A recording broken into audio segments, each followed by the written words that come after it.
చంద్రబాబు నాయుడు గారికి విజ్ఞప్తి చేస్తున్నా, మా పాలమూరు రంగారెడ్డి ఎత్తిపోతలకు అడ్డం పడొద్దు, మా డిండి ప్రాజెక్టును అడ్డుకోవద్దు, మా కల్వకుర్తి, మా భీమా, మా నెట్టంపాడు, మా కోయిల్ సాగర్ మీరు అడ్డుకోవద్దు.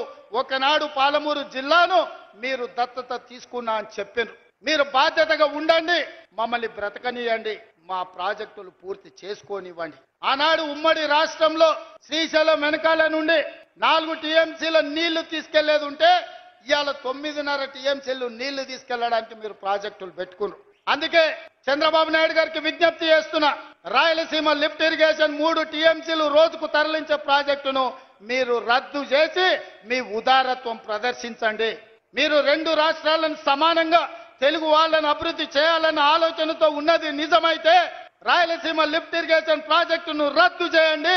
పాలమూరు రంగారెడ్డి ఎత్తిపోతల, డిండి ప్రాజెక్టు, కల్వకుర్తి ప్రాజెక్టు, భీమా ప్రాజెక్టు, నెట్టంపాడు ప్రాజెక్టు, కోయిల్ సాగర్ ప్రాజెక్టులను పూర్తి చేయడానికి మీరు ఉదారంగా ముందుకొచ్చి మాకు సహకరించండి. మా పాలమూరు బిడ్డలు కృతజ్ఞత ఉన్నవాళ్ళు, మీ మేలు మేము ఎప్పుడు మర్చిపోం. మీరు సహకరించకపోతే మేము చేసే విజ్ఞప్తులు చేస్తాం.